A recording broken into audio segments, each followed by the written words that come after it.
Dakar7.com, site d'actualité nationale et internationale, maintenant à portée de main, 24 heures sur 24. Retrouvez toute l'actu sport, politique, culture, économie, revues de presse et même vos séries préférées. Téléchargez l'application dès maintenant pour rester au fait de l'actualité. Disponible sur Android et Apple Store. Chers fidèles du Christ, amis croyants et hommes de bonne volonté, la fête de Noël arrive dans un Sénégal qui a été confronté ces derniers temps à de graves scènes de violence. Violence inquiétante lorsque des agressions et des meurtres marquent notre actualité. Violence catastrophique lorsque des accidents de la route endeuillent des familles et handicapent à vie des victimes de plus en plus nombreuses. Et que dire des violences faites aux femmes, aux mineurs, aux enfants?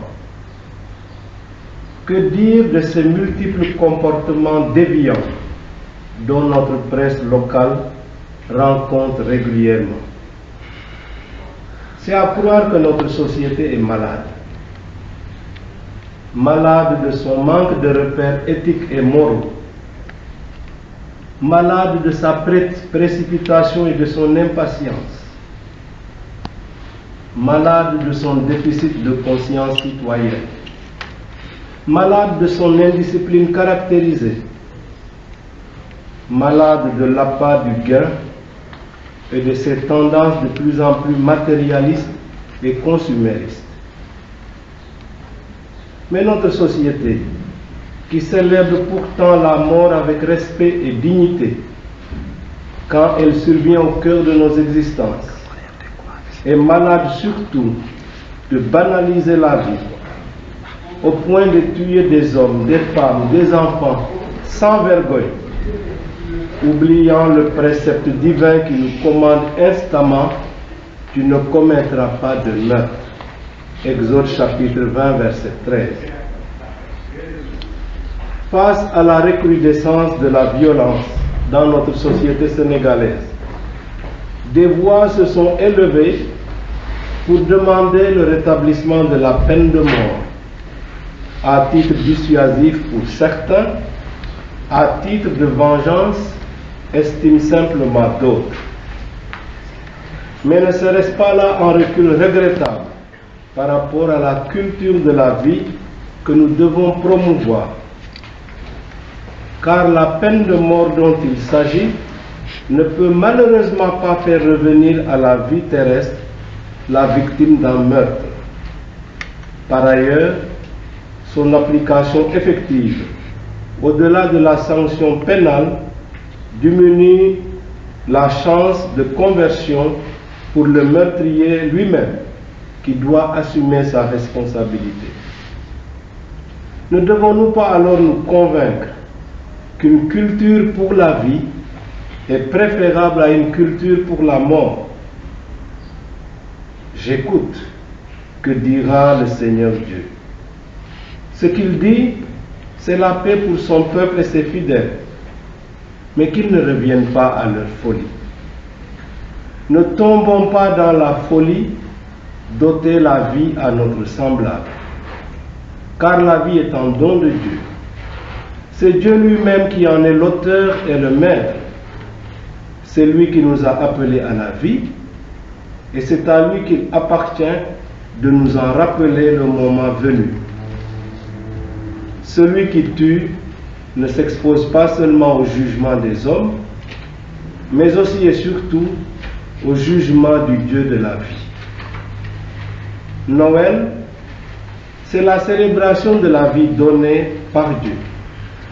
Le Verbe de Dieu fait chair dans le sein de la Vierge Marie est né à Bethléem, dans la pauvreté, mais entouré de l'amour soigneux et chaleureux de Marie et de Joseph. Sa naissance, annoncée par les prophètes d'autrefois, accomplit la promesse divine. Elle vient illuminer nos vies et donner sens à notre histoire, pour que nous vivions dans la vérité et l'amour, en promoteur et en défenseur de la vie. L'enfant de Bethléem porte les doux noms d'Emmanuel, c'est-à-dire Dieu avec nous, et de Prince de la paix. Sa mission est de nous délivrer de la mort implacable qu'engendre le péché et de nous faire vivre de la présence gratifiante de Dieu. C'est de lui en effet que nous recevons grâce sur grâce. En Jésus enfant, Dieu se rend vulnérable pour nous délivrer de l'engrenage de la violence et nous donner la paix.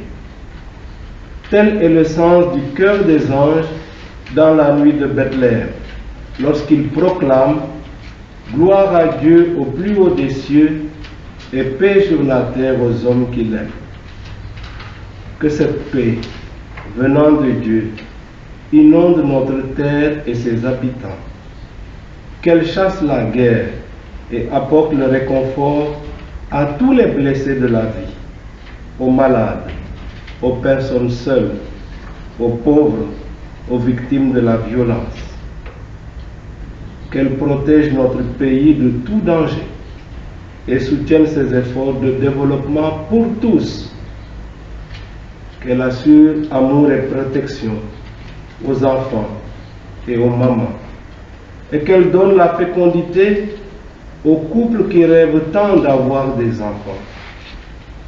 Joyeux et saint Noël à vous tous, et que la paix de Dieu règne dans vos cœurs, par la grâce de l'enfant Jésus, l'Emmanuel Dieu avec nous, le Prince de la paix. Amen.